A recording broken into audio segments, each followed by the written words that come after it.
Madame, Monsieur, bonsoir. 122e jour de guerre à Gaza. Le bilan ne cesse de s'alourdir et les appels à un cessez-le-feu se heurtent à un mur. Notez le dernier bilan des victimes. 27 500, dont 5 500 enfants et plus de 3 200 femmes ont donc péri dans ou sous les bombardements des forces israéliennes. Les observateurs sont sceptiques quant au débouché de cette énième tournée du chef de la diplomatie américaine au Moyen-Orient et qui a débuté aujourd'hui par une première halte en Arabie Saoudite. Scepticisme compréhensible quand on sait que les responsables israéliens avaient promis à leurs homologues américains de mettre fin aux opérations militaires à rythme soutenu à fin janvier. Une promesse manifestement qui n'a pas été tenue alors que les bombardements féroces se poursuivent. L'armée israélienne devrait d'ailleurs étendre son action sur la ville de Rafah où plus d'1 million de Palestiniens déplacés ont cherché refuge dans ce que les Nations Unies appellent une cocotte minute du désespoir. Mais le plus haut diplomate américain, Antony Blinken, porte aussi un autre message tout aussi compliqué. Même si les États-Unis ciblent les milices en Syrie et en Irak, ils ne chercheraient pas, en fin de compte, une désescalade contre les groupes alignés sur l'Iran. Les tensions s'étendant de Gaza à la mer Rouge, que pensent nos experts d'une désescalade dans cette région redevenue une poudrière en l'espace de quelques mois seulement? Nos experts qui sont d'abord avec nous sur le plateau, le professeur Nezar Derdabi, bonsoir. Bonsoir Khadija, merci de l'invitation. Merci à vous de l'accepter. Je rappelle que vous êtes analyste en stratégie internationale et enseignant à l'école de guerre économique. Bienvenue encore une fois sur ce plateau. Avec moi également le professeur Ben Khattab. Bonsoir, si Ben Khattab. Bonsoir Khadija. Abdelhamid Ben Khattab, qu'on ne présente plus, mais quand même, j'insiste pour ceux qui ne le connaissent pas encore, que vous êtes professeur de relations internationales à l'Université Mohamed V de Rabat. Nous avons toujours un plaisir renouvelé que de vous accueillir sur ce plateau de questions d'actu. Avec nous depuis Abu Dhabi, le professeur Mohamed Badine Yatioui. Bonsoir, professeur Yatioui. Bonsoir et merci pour cette invitation. Merci à vous encore une fois de l'accepter. Donc, vous êtes professeur d'études stratégiques au Collège de défense à Abu Dhabi. Donc, bienvenue encore une fois sur ce plateau, en tout cas en distanciel, n'est-ce pas? Alors, messieurs, nous commençons par la situation à Gaza. Offensive israélienne contre Rafah. Pourquoi Netanyahou qui annonce aujourd'hui que 75% des cibles du Hamas ont été atteintes, à savoir 18 des 24 bataillons que compte Hamas à Gaza. Donc cette situation pose quand même à se demander où se trouve dans les priorités de l'État israélien la situation, la question des otages. Professeur Ben Khattab. Oui, la question des otages elle est centrale. Vous savez, dans toute démocratie représentative électorale, la question de pertes humaines pose énormément dans chaque compétition politique, chaque élection. Donc sur ce point-là, il n'y a pas de problème. Tout le monde est d'accord pour dire que les otages israéliens doivent revenir. Le problème maintenant, c'est que l'État d'Israël, le gouvernement israélien sait très bien qu'une guerre comme celle-là, une guerre asymétrique comme celle-là, où les cibles militaires se confondent totalement avec les cibles civiles, on sait très bien qu'il est très délicat, très difficile de gagner une telle guerre. Donc finalement, que cherche Israël dans cette guerre interminable? Israël, probablement, c'est du moins mon avis, il cherche une garantie internationale de la part de ses alliés, les États-Unis d'Amérique, mais aussi de la part des organisations internationales, de telle sorte à ce que Hamas ne recommence plus. Oui, mais des garanties, il y a des pressions internationales sur ce gouvernement israélien pour qu'ils arrêtent les hostilités, qu'ils arrêtent ce massacre. Je le disais dans mon préambule, 27 500 victimes en 4 mois. Il semble que ce n'est pas suffisant pour Netanyahou. Mais quand ce serait suffisant, professeur Derdabi? Alors, le contexte actuellement, c'est un contexte nouveau parce que c'est le contexte post-décision de la CIJ, la Cour internationale de justice, qui n'a pas condamné ouvertement le génocide. Parlons-en justement de cette décision. C'est quand même c'est une décision mi-figue, mais on a applaudi cette décision, mais que comporte-t-elle finalement? C'est une décision de juristes qui doivent être indépendants, qui doivent rendre un verdict sur le vu d'éléments factuels On sait que, alors c'est pas, bien sûr, ça n'a pas été prouvé, on imagine qu'il y a un jeu d'influence, etc. Parce que malheureusement, les juges, Au sein du jury de... ils proviennent de pays, ils ont été nommés par leur pays. Donc sans faire de spéculation, la décision a été ce qu'elle est. Elle n'a pas condamné directement le génocide. Exact. Elle a juste condamné le fait qu'il faut qu'Israël cesse à faire de l'incitation au génocide par le biais de ses ministres d'extrême droite, etc., à travers sa presse. Donc c'est vraiment une décision, on va dire, qui ne rend pas justice à ce qui se passe sur le terrain, ça d'une part, mais qui quand même constitue une nouveauté, c'est que c'est la première fois que l'État d'Israël est pointé du doigt directement par une décision judiciaire et non pas uniquement par le Conseil de sécurité qui, on sait, par le jeu des vétos, finalement les résolutions ne valent rien tant jamais. qu'Israël a le parapluie, a le soutien américain. Donc ça d'une part. Alors qu'est-ce que ça change sur le terrain? Israël ne peut plus ignorer cette décision, cet arrêt, qui en même temps oblige Israël à ne plus stopper ou ne plus freiner l'acheminement des aides humanitaires sur le terrain. Alors, pour l'application, c'est une autre question, parce qu'on sait que malheureusement, pour appliquer ça, les aides proviennent de l'Égypte, mais on sait qu'Israël a un droit de regard sur ce qui rentre et sur ce qui sort. Mais une offensive justement contre Rafah où s'entassent ces réfugiés et ces pauvres familles qui ont fui les bombardements. Pourquoi on déplace justement les actions de l'armée vers cette région-là? Il y a vraiment question qui se pose, c'est-à-dire est-ce que finalement on veut vraiment faciliter l'acheminement des aides ou on veut encore une fois cibler les civils? Est-ce que, sous prétexte qu'ils se cacheraient des combattants du Hamas dans ces communautés de civils? C'est cela. Ça a été annoncé par... Alors, on va, sans essayer d'analyser ce qui a été dit, mais Netanyahou a annoncé qu'un des objectifs majeurs, vous en avez parlé, c'est d'éliminer complètement la menace du Hamas. Qui dit éliminer la menace du Hamas, c'est les chefs, mais c'est également les brigades, c'est les combattants. Alors, ce que dit maintenant Netanyahou, c'est qu'ils sont arrivés à neutraliser, à éliminer la majorité des brigades. Le mouvement naturel va faire qu'ils vont se déplacer dans les endroits qui ne sont pas encore pris par l'armée de Tsahal. Donc, quand on dit de pris, c'est par l'intermédiaire des forces terrestres, parce qu'on ne peut pas prendre un lieu si on ne met pas les pieds sur ce lieu.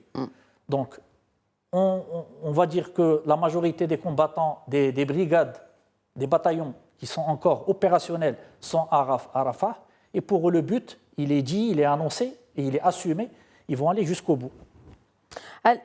C'est de se demander c'est quoi le bout, en fait. Jusqu'au bout de quoi? Professeur Badin Liati, il est clair, on ne va pas le répéter.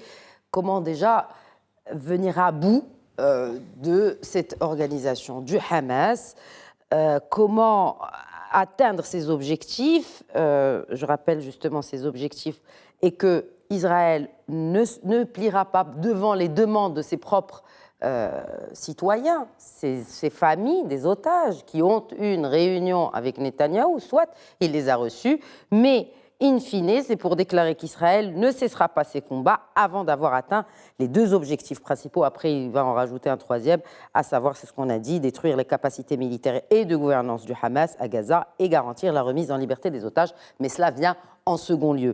D'un côté, est-ce que finalement cette décision de la Cour internationale de justice a réellement changé les choses? Est-ce que ça a permis de faire moins de victimes? Non, pas vraiment. Le problème qui se pose avec la décision de la Cour internationale de justice, comme l'a très bien dit le professeur Nizar Derdabi, on a un problème, elle est mi-figue, mi-raisin. Et en fait, elle est assez modérée, finalement, par rapport à l'ampleur du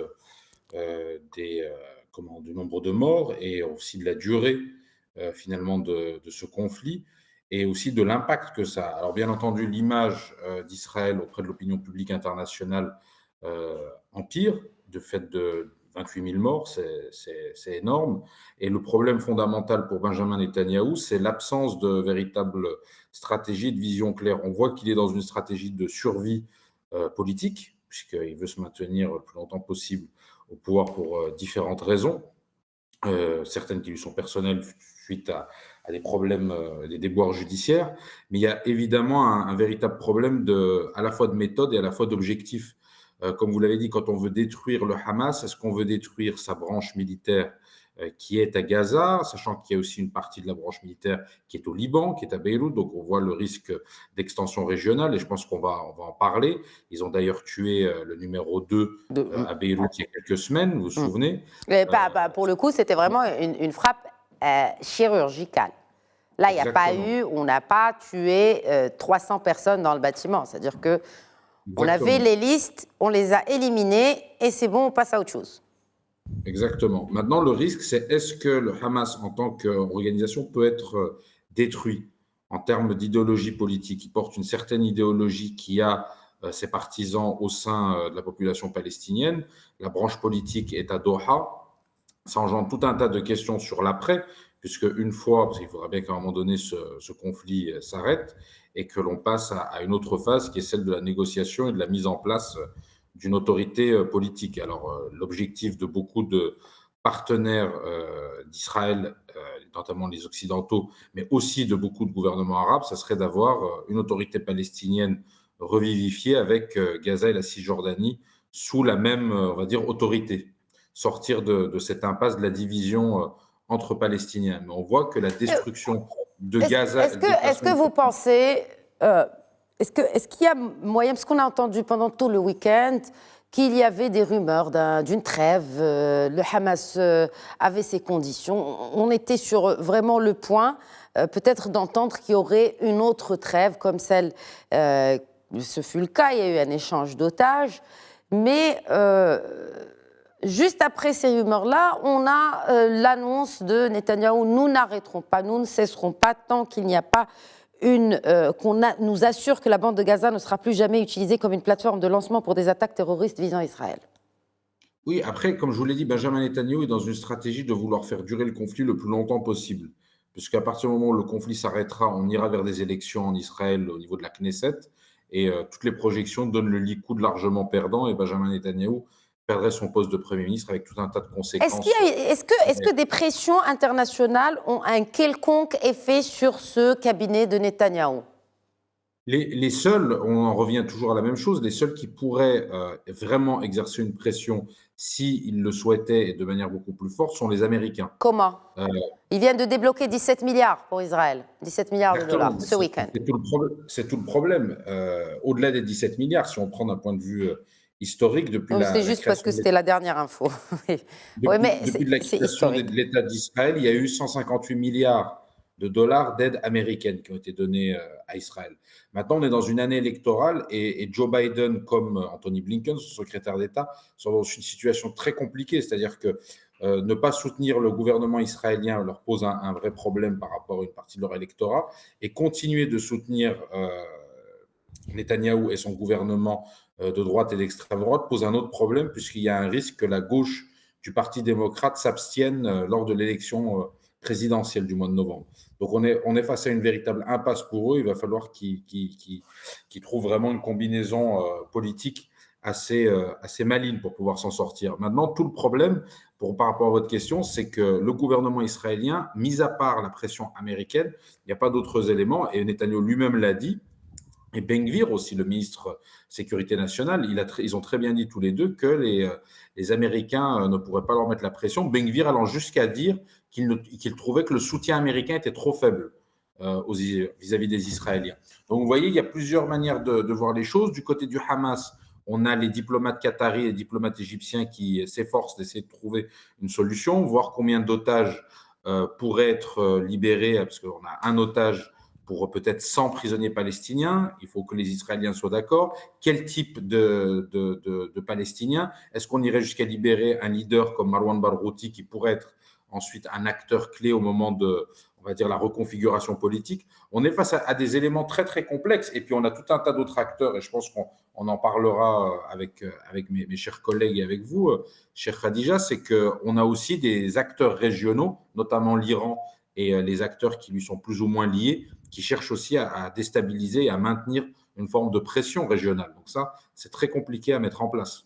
Ouais, vous avez évoqué un point très très important et une donne très très importante, ce sont les élections américaines donc de novembre, les présidentielles, et puis Joe Biden qui se retrouve vraiment dans des situations très très délicates. Professeur Mrtab, c'est quelque chose peut-être oui, pour compléter. On est en quelque sorte un peu amnésiaque par rapport à Israël. On sait très bien qu'Israël n'a jamais respecté les résolutions des Nations Unies. Israël se moque royalement de ce que pense la communauté internationale. Et on l'a vu dans les 20 dernières années, n'est-ce pas? Donc ce n'est pas quelque chose de nouveau pour Israël. Pourquoi? Tant qu'il a le soutien des Américains, le soutien de l'Occident, de l'Europe et de l'Occident, Israël n'a pas peur, ne pourra pas avoir peur. Personne ne peut l'obliger à changer sa stratégie. Un. Deuxièmement, dire que croire maintenant aux propos de Netanyahou qu'il cherche à détruire Hamas, c'est un leurre, on le sait. Oui, ben. Et il le sait très bien. Hamas, c'est quelque chose, c'est une organisation enracinée dans la structure sociale gazaoui. Il ne peut pas l'éradiquer, il peut la décapiter momentanément, c'est-à-dire pour une durée déterminée. Mais Hamas peut se régénérer le lendemain. Et finalement, cette guerre prolongée, ce n'est pas pour détruire Hamas, chose qui est impossible, mais justement pour avoir des garanties quelque part, de la part des Américains, de la part des Qataris, pourquoi pas, de la part de la communauté internationale, pour que Hamas cesse d'être un danger pour Israël. Et puis, revenons au droit international. Le droit international, on le sait, le droit international n'est jamais un outil de justice. Mais c'est un outil tout simplement de stabilisation des situations pour ne pas dégénérer, rien de plus. Vous avez des juristes qui sont occidentaux, des juristes occidentaux avec une vision du monde occidental. Donc pour eux, Israël a le droit de se défendre. Oui, bien mais sûr, surtout que cette décision de la Cour internationale de justice, finalement, elle a mené aussi à la suspension des aides pour les réfugiés palestiniens. Voilà. C'est venu de cette décision. Enfin, on marche sur la tête, en fait, parce que là, on attendait à ce que la Cour de justice, la Cour internationale de justice condamne ce génocide. Finalement, on s'est mis figue les raisins, comme le disait. On ne l'a pas qualifié de génocide. Justement, oui. La situation telle qu'il est maintenant à Gaza, elle est inédite. C'est-à-dire, nous sommes devant un espace gris, en quelque sorte, une zone grise où le droit international n'a pas son mot à dire. On n'arrive pas à qualifier juridiquement ce qui se passe à Gaza. Maintenant, si vous êtes l'ami des Israéliens, vous dites juridiquement parlant, du point de vue du droit international, qu'Israël a le droit de s'autodéfendre, n'est-ce pas? Et si vous êtes un ami des Palestiniens, là, vous parlerez du génocide. Et tout est permis en droit international. Oui, tout est permis, même la suspension des aides. Enfin, je veux dire, vous avez vu la liste des pays quand même qui ont suspendu leurs aides. Pourquoi? On a soupçonné l'UNRWA que 12 de ses membres ont participé à l'attaque du 7 octobre. Oui, c'est une décision. Ben voilà. Et sur dénonciation d'Israël. Oui, c'est une décision aussi. On sait qu'il y a une guerre de l'information. Donc c'est facile de dénoncer. Encore faut-il apporter des preuves. Israël a toujours soupçonné l'UNRWA d'avoir pris le parti des Palestiniens, toujours. Sauf que bon, pour les réfugiés palestiniens, là, on parle de 6 millions. Il n'y a pas que les réfugiés palestiniens dans la bande de Gaza. On parle En fait, finalement, et on revient rapidement à cette décision de la Cour internationale de justice, qui finalement, dont les victimes, j'ai envie de dire, ce sont aussi les réfugiés palestiniens. Bien sûr. Pas directement, mais indirectement, avec la suspension de l'essentiel des pays qui mettaient des fonds pour soutenir ces Palestiniens à Gaza ou ailleurs. Non, on ça arrête. Explique l'aide dont l'Israël bénéficie de la part de la communauté internationale et de la part même du droit international, malheureusement.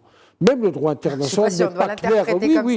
Mais autrement dit, le massacre qui se produit maintenant à Gaza aurait cessé d'être. Est-ce que ça va changer? Qu'est-ce que ça risque de changer, cette suspension des aides pour les réfugiés. Est-ce qu'il n'y a pas un backup peut-être des pays du Golfe pour essayer d'éponger ces pertes? Parce que vraiment, là, on a de grands budgets qui vont être suspendus jusqu'à nouvel ordre.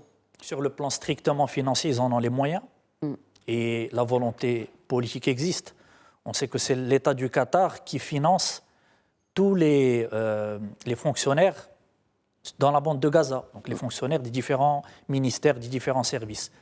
Alors, sur le plan, comme vous avez dit, sur le terrain, c'est-à-dire dans la réalité journalière, je ne pense pas que ça va avoir un effet immédiat. Très bien. Comme vous avez dit, les pays comme le Qatar, l'Arabie Saoudite, on imagine dans ce contexte, avec l'indignation des populations musulmanes et arabes, il va y avoir un soutien. Après, c'est un signal symbolique plus que toute autre chose. C'est un message qui est envoyé. De l'Occident. Exactement. Pas tous. On voit par exemple que l'Espagne n'a pas voulu. Donc, a même doublé, enfin, même augmenté ses aides vers. Mais symboliquement, qu'est-ce que c'est? Parce que, comme vous avez dit, tout gouvernement, qu'il soit même d'extrême droite, le cas du gouvernement israélien maintenant, il est, qu'on le veuille ou non, soumis à une pression, soit intérieure du pays, soit à une pression internationale. La pression internationale, pour eux, n'existe pas dans on va dire, dans le système des Nations Unies, parce qu'ils ont le parapluie du veto américain. Mais en termes de... Tout à l'heure, vous avez posé une question. Qu'est-ce qui pourrait freiner les Israéliens dans la continuité de cette guerre? Tout simplement, la réponse, elle existe.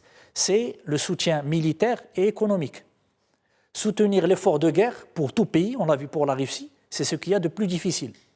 Il est facile d'enclencher la guerre. On a un trésor de guerre, on se prépare normalement. Bon, là, les Israéliens n'étaient pas préparés. Mais qu'est-ce qu'ils ont fait le lendemain? Ils ont engagé tous les réservistes. C'est un contingent de 500 000 personnes, de jeunes gens, dans la fleur de l'âge, qui travaillent dans différents secteurs, des secteurs de technologie, etc., qui font la richesse du pays, de l'État israélien. Donc on sait qu'il y a un manque à gagner en termes de l'économie intérieure du pays qui est immense chaque jour. On sait que chaque jour, les bombardements comptent des millions de dollars et chaque jour, il y a un pont aérien des États-Unis. Si le pont aérien de munitions, de missiles, et pas que, même en termes de consommation de carburant, etc., tout est doublé, voire triplé. Donc ça se fait grâce à l'appui, le soutien en armement américain. Est-ce que ça va s'arrêter? Je ne pense pas.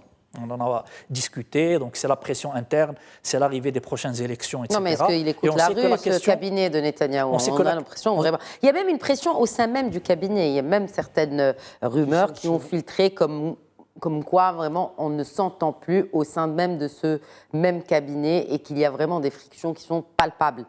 Mais rien n'arrête cette ambition d'en finir avec Gaza, avec le Hamas, avec les Gazaouis. On ne sait pas comment vraiment définir. Je pense que les observateurs s'attendaient à cette continuité de guerre. Pourquoi? Parce qu'on se rappelle du temps de Moshe Dayan, la doctrine israélienne est claire, c'est la doctrine du chien enragé. Ça veut dire qu'à toute agression, Israël va répondre de manière exagérée de fait qu'on dissuade n'importe quel belligérant, que ce soit Hamas ou Hezbollah. Ça veut dire qu'on va le punir de telle façon que personne ne va penser à attaquer Israël. Est-ce que vous ne pensez pas qu'elle oui, elle est connue, mais quand on subit une attaque telle que celle de ce massacre du 7 octobre, où on voit vraiment des défaillances graves dans la défense. Exactement. Donc c'est vraiment à se dire, est-ce qu'il n'est pas temps peut-être de revoir cette stratégie du chien enragé? Est-ce qu'elle pourrait encore porter ses fruits si la brèche est déjà ouverte? Moi je dirais le contraire, c'est que pour le gouvernement de Benjamin Netanyahou, M.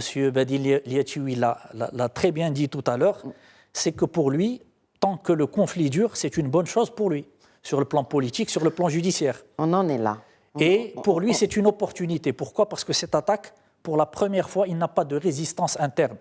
Alors, il y a des réclamations de la part des familles des otages, mais personne au sein de la société civile en Israël n'est contre cette attaque. C'est la première fois que ça arrive, qu'il y a un consensus. Et pour Netanyahou ou bien pour les autres ministres du parti d'extrême droite qui sont encore plus radicaux que lui, pour eux, c'est une opportunité qu'il ne faut pas rater, malheureusement, pour le camp palestinien. Est-ce que c'est une opportunité, le fait que Anthony Blinken entame déjà sa tournée par l'Arabie Saoudite,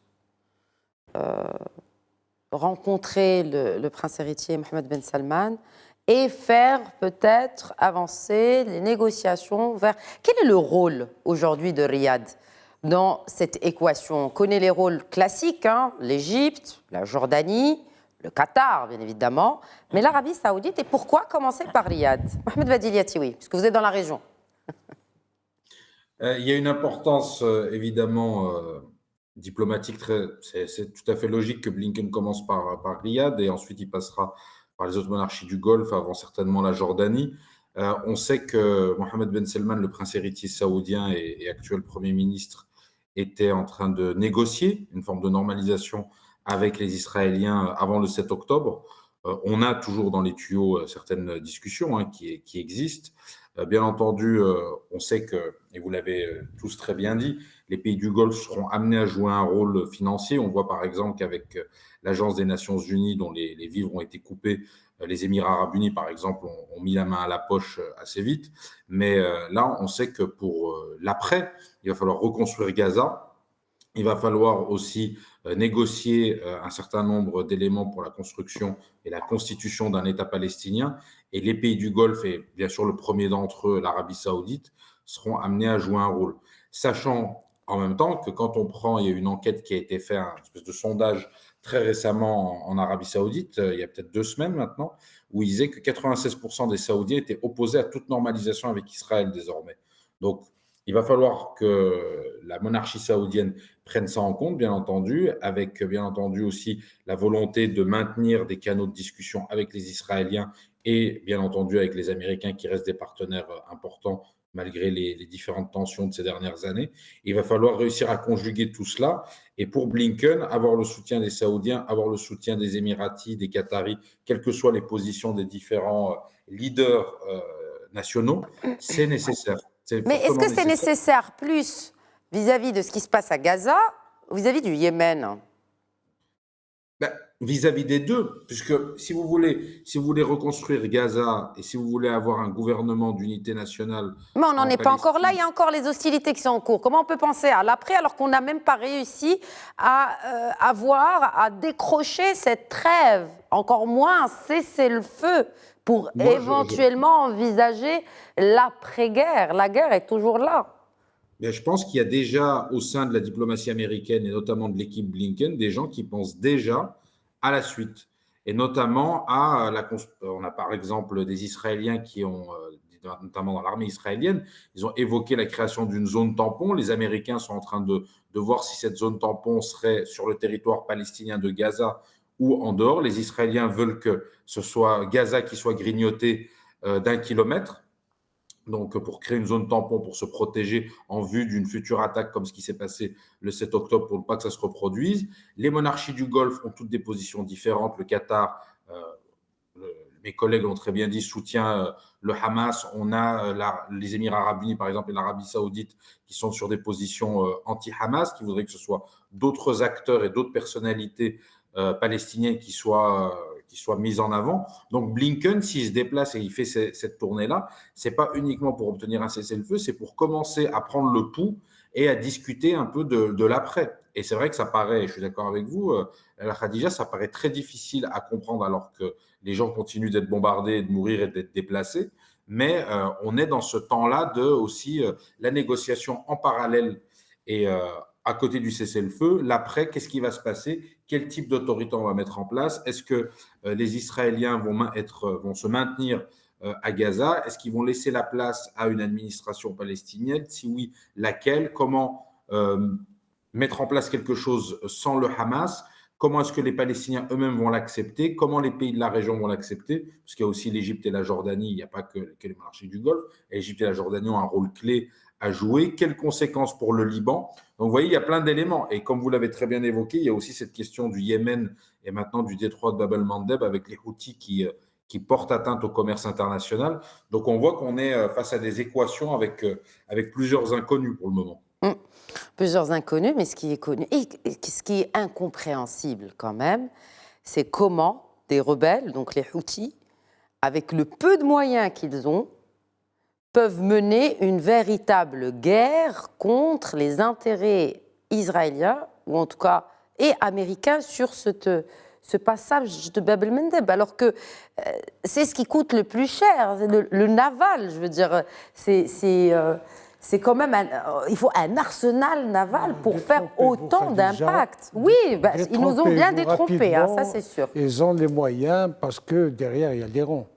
L'Iran n'a pas véritablement cessé de financer, d'armer à des échelles beaucoup moins importantes que les Américains, les Britanniques, les Australiens. Alors expliquez-moi comment est-ce que les Houthis, c'est ce que je demande en fait. Voilà, une petite bande de chiites marginalisés deviennent du jour au lendemain une puissance qui règne de manière absolue maintenant au Yémen. Comment ? Parce qu'il y a du matériel militaire et il y a aussi de l'argent pour fidéliser les gens. Parce qu'ils ont pu, à un moment donné, construire un État dans l'État. C'est un peu le Hezbollah au Liban. C'est le même schéma opérationnel d'Iran. Là où les chiites s'implantent, ils sont financés généreusement et sont armés jusqu'aux dents avec les dernières technologies et ça marche. Donc les Houthis sont dans cette configuration-là. Et Bab el-Mandeb, vous savez, le Yémen, c'est quoi? C'est comme si vous pointez un poste de tir devant le détroit de Gibraltar. C'est très facile à faire, n'est-ce pas? Et c'est ce qu'ils font.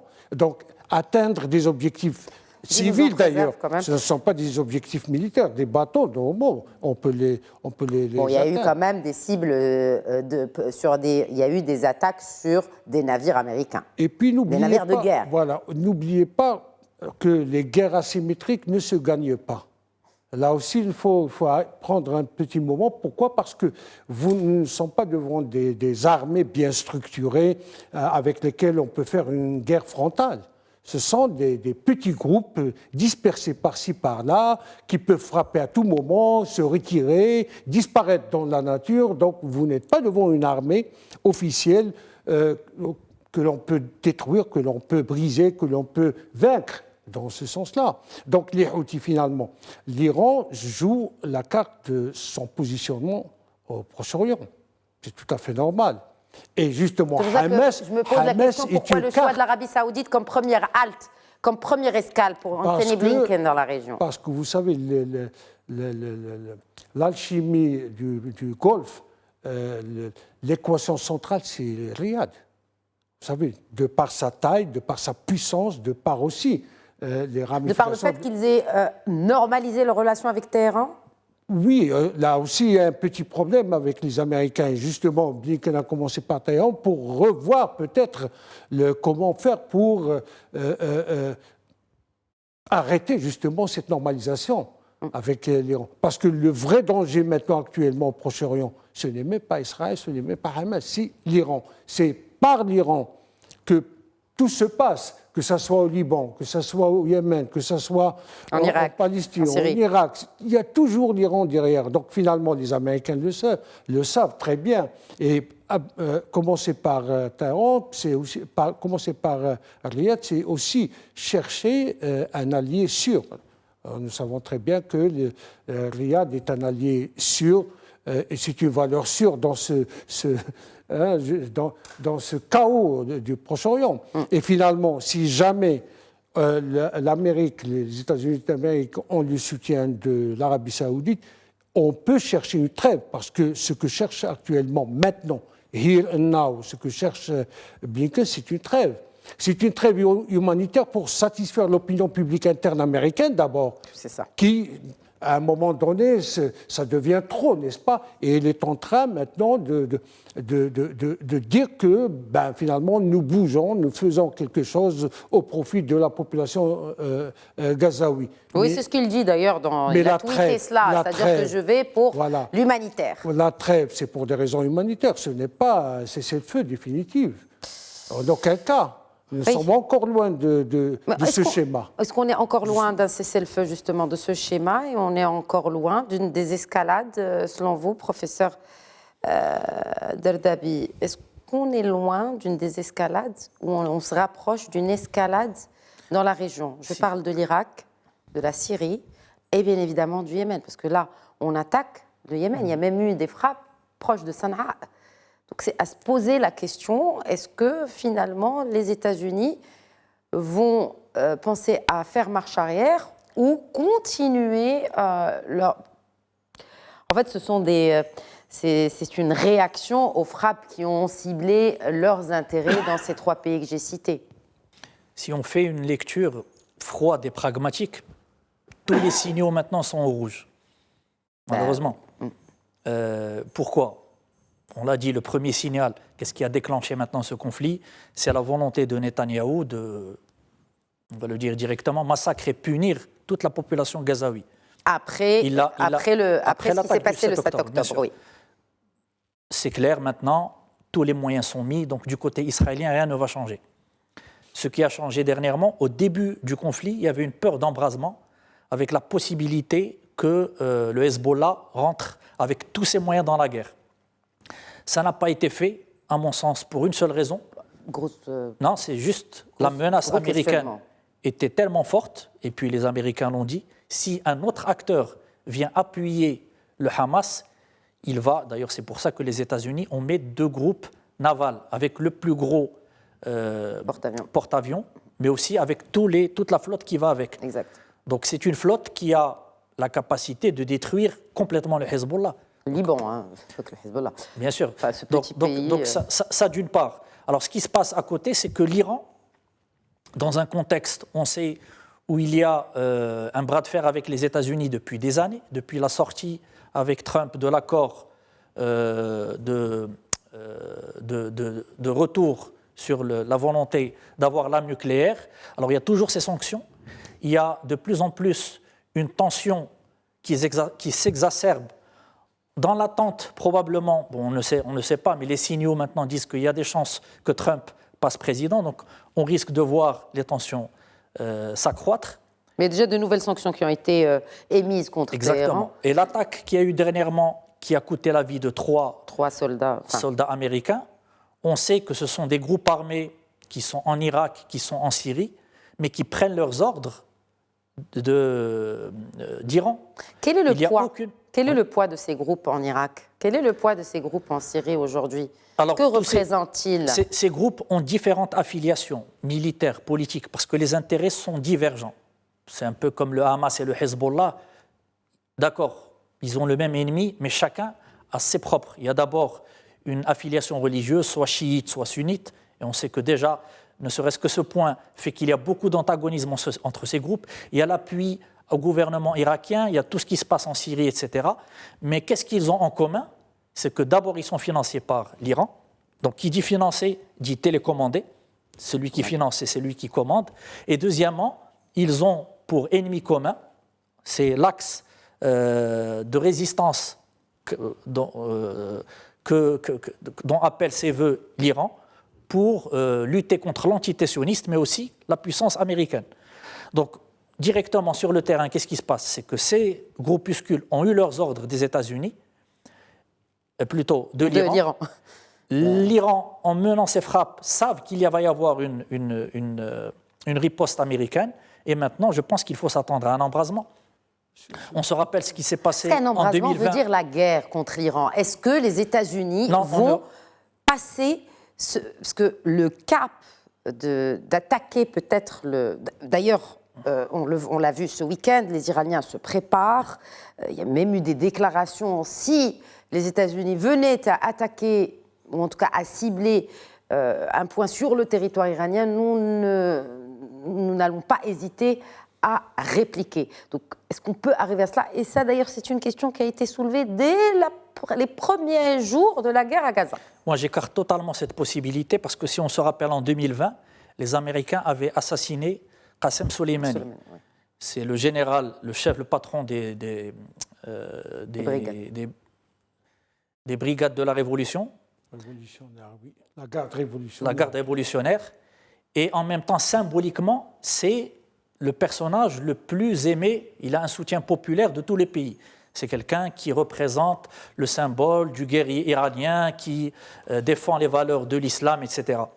Et à ce moment-là, on s'attendait à ce qu'il y ait une explosion. Elle n'a pas eu lieu. Les Iraniens ont riposté. Ils ont promis de venger la mort de Qasem Soleimani. Il y a des voix actuellement à l'intérieur de l'Iran qui disent qu'on n'a pas encore eu la vengeance qu'on espérait. Et donc tout ça pour vous dire qu'il y a un seuil que ni les Iraniens ni les Américains ne veulent dépasser. Et qu'est-ce qu'on fait ? On passe à travers la guerre asymétrique, vous l'avez très bien dit, professeur, c'est la guerre hybride. Et la guerre hybride, ça permet de porter des coups à l'ennemi sans déclencher une guerre directement. Absolument. Et quels sont, on va dire, les leviers de cette guerre hybride ?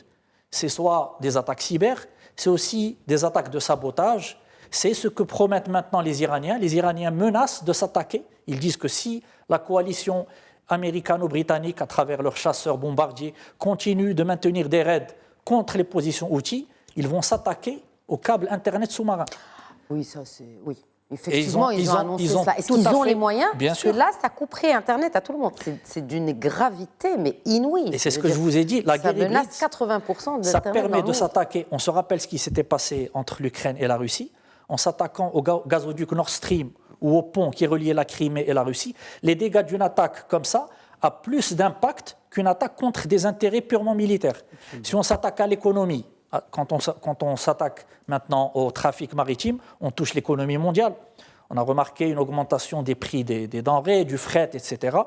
Et donc, c'est un nouveau axe qui permet aux Iraniens de mener des attaques contre les intérêts américains sans franchir ce seuil, cette ligne rouge qui ferait qu'il y aurait une guerre ouverte Iran-États-Unis. Vous partagez cet avis, professeur Mertab ? Absolument. Justement, c'est la stratégie iranienne par excellence. L'Iran, les Iraniens savent très bien qu'une guerre frontale avec les États-Unis mènerait tout simplement à la perte de régime. Les Américains ne sont pas en train de rigoler dans cette région du monde. Mais leur stratégie, c'est de faire en sorte de déstabiliser les pays de la région, de faire en sorte à ce qu'il y ait des États dans l'État, de les financer et de créer une situation d'instabilité qui serait profitable à l'Iran, en fin de compte. Et finalement, les Américains passeraient du temps, justement, à régler les problèmes causés par Hamas, par Hezbollah, par les Houthis, plutôt que de chercher à endiguer, justement, totalement et à encercler l'Iran. L'Iran, actuellement, est dans une situation d'affaiblissement total. Les Américains ne tablent pas sur une guerre frontale avec l'Iran, mais plutôt sur une guerre d'usure, c'est-à-dire des sanctions, un isolement de l'Iran sur le plan international jusqu'à ce que l'Iran est régime réellement s'effondre. Isolé ? Parce qu'il y a un acteur qu'on n'a pas cité. Avec cette stratégie, il n'est pas isolé.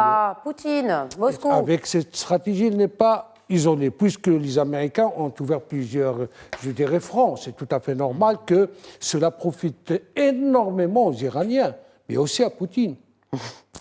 Poutine, oui. Poutine qui... Oui, parce que lorsqu'on ouvre plusieurs fronts, finalement, on finit par ne trancher ne gagner aucune guerre sur ce front-là. Exact. C'est l'échiquier stratégique, c'est le jeu des alliances. Voilà. Affaiblir l'ami de mon ennemi. Donc, tout ça, on a cette triangulation. Vous avez posé la question de la Russie. L'Iran est isolé depuis plusieurs années, des sanctions économiques très dures, qui font que le pays qui a quand même beaucoup de richesses, qui a même une richesse, là, qui a une richesse, un capital humain extraordinaire, mais qui est freiné dans son développement par toutes ces sanctions. Et d'ailleurs, une fois que la guerre a commencé, Russie-Ukraine, la Russie, alors les États-Unis interdisent à beaucoup de pays de faire du commerce avec l'Iran. Et pourtant. Et avec le dollar, etc. La Russie a fait un échange gagnant-gagnant, c'est que la Russie à un moment avait besoin de matériel et d'armement iranien, notamment les drones kamikazes, et en contrepartie, la Russie va acheter du matériel, donc ça va donner des devises, et également il y a des partenariats multilatéraux qui font que l'Iran continue à aller de l'avant malgré ces sanctions, grâce à son partenariat avec la Russie, mais également avec la Chine. Un dernier mot, peut-être, Mohamed Badine Liatioui. On a parlé de cette tournée d'Anthony Blinken qui devrait se rendre aussi donc au Qatar, en Égypte et bien naturellement en Israël et en Cisjordanie occupée. Et parlons-en justement, parce qu'on n'en a pas parlé depuis le début de cette émission, de ce qui se passe dans cette zone-là. On a parlé de Gaza, mais beaucoup se passe aussi en Cisjordanie occupée. Oui, en Cisjordanie, il y a des mouvements d'opposition très très forts à ce qui se passe à Gaza, bien évidemment. Il y a une solidarité entre Palestiniens. Il y a un véritable risque d'explosion sociale, sachant qu'en plus, il y a un certain nombre de colonies israéliennes, de colonies illégales, ce qui pose aussi un problème à Mahmoud Abbas et à l'autorité palestinienne. En plus de cela, il y a aussi la question de la Jordanie à côté, qui a peur d'un mouvement de population, un peu comme les Égyptiens ont peur de déplacement de population à Gaza vers l'Égypte. Les Jordaniens ont peur de déplacement de population de Cisjordanie vers la Jordanie. Et ça fait craindre une véritable déstabilisation de la région. Et aussi, ce que l'on voit, et ça c'est quelque chose d'intéressant, c'est que pendant, on va dire, les 15-16 dernières années, on voyait que le Hamas était très présent à Gaza et que le Fatah maintenait une présence forte en Cisjordanie. Aujourd'hui, les différentes enquêtes prouvent que si on avait une élection aujourd'hui en Cisjordanie, ce serait certainement le Hamas qui gagnerait, ce qui ajoute à la complexité de la situation et aussi à la nécessité de penser, je reviens à ce qu'on disait tout à l'heure, dès maintenant, aussi à l'après.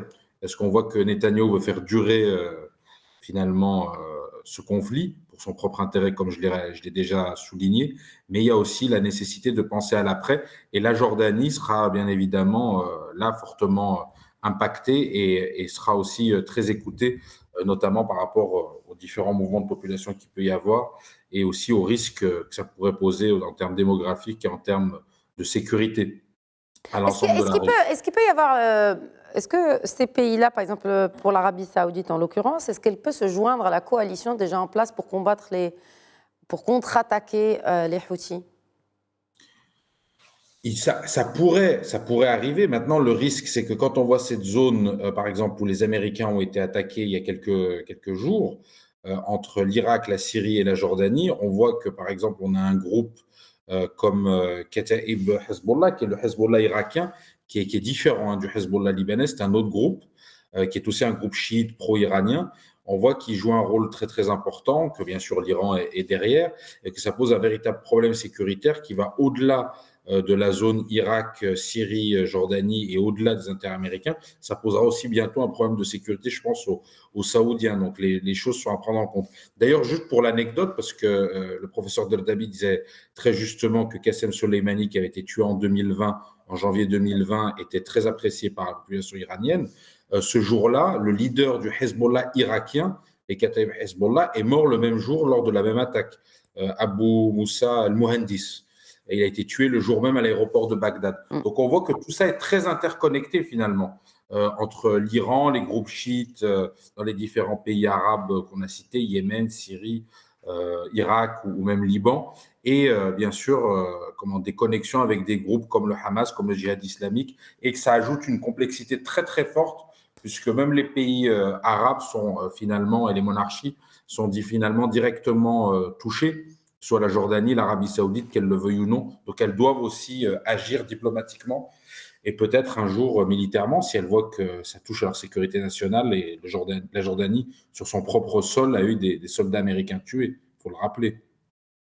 Alors, dernière question, même si je pense que les réponses vont être plus ou moins similaires. Est-ce que Anthony Blinken va réussir cette fois, parce que les autres fois, il n'a pas réussi à décrocher cette trêve? Est-ce que vraiment la clé d'une trêve, au moins, parce qu'on parle même plus de cessez-le-feu et c'est vraiment malheureux, est-ce qu'il réussira à décrocher cette trêve à la fin de sa tournée?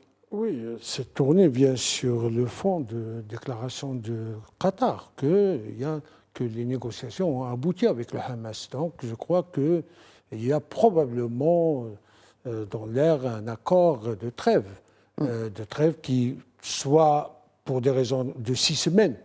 Hein, on parle de trêve humanitaire, de trêve humanitaire. Après, on espère donc que cette trêve se convertisse en un cessez-le-feu définitif pour que l'on puisse acheminer de l'aide, mais aussi trouver une solution. Parce que la solution de Gaza n'est pas militaire, ne peut pas être militaire en aucun cas. C'est pourquoi arrivera après la guerre un moment de négociation. Mais avec qui est-ce que vous pensez sérieusement que les Israéliens vont se mettre à table avec le Hamas? Oui, avec le Qatar, l'Arabie Saoudite. Une émission entière pour discuter de cette question. Le Qatar, l'Arabie Saoudite et l'autorité palestinienne, là aussi. N'oubliez pas que la bande de Gaza fait partie, justement, du territoire palestinien. Oui, mais bon, dans l'autorité officielle, c'est... Oui, mais on sait qui dirige, c'est-à-dire qu'on parle du ministère de la Défense, du ministère de la Santé du Hamas. C'est-à-dire, on sait qui, finalement, gère cette bande de Gaza. Hamas ne peut pas être, justement, le parti qui va trouver une solution. Hamas se positionne dans une position de militant, soit gagner, soit mourir, tout simplement. Il n'y a pas de solution politique avec Hamas, c'est clair. Professeur Dardabi? Oui, je pense qu'on se dirige vers une trêve. Si Blinken se déplace maintenant, c'est qu'il y a des négociations en coulisses. Et c'est qu'il ne va pas revenir sans une solution. C'est déjà arrivé. Hein. Oui, donc il est déjà arrivé, exactement. Et comme je vous ai dit, les négociations sont en parallèle. Biden a besoin de signaux forts pour sa politique interne. Donc je pense que c'est dans les tuyaux. Les deux parties ont besoin de répit. La population palestinienne a besoin d'aide humanitaire urgente, a besoin de soigner sa population, de répondre à ses besoins les plus élémentaires. Le Hamas, la branche armée du Hamas, a reçu des défaites sur le terrain. Donc, bien sûr, leur communication, c'est toujours de mettre en avant quand des combattants du Hamas arrivent à détruire un char, etc. Mais on sait très bien que les chiffres avancés par les Israéliens, c'est plus de 10 000 tués. On ne sait pas combien de combattants tués dans les bombardements qui ne sont pas comptabilisés. Donc sa force de frappe, elle est touchée. Et donc ils ont besoin d'un répit.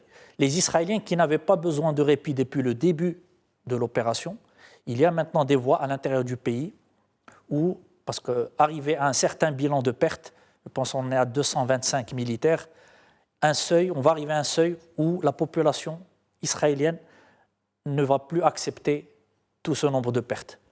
Donc là, il y a ensuite la pression des familles qui demandent un retour des otages. Donc je pense qu'on se dirige vers ça.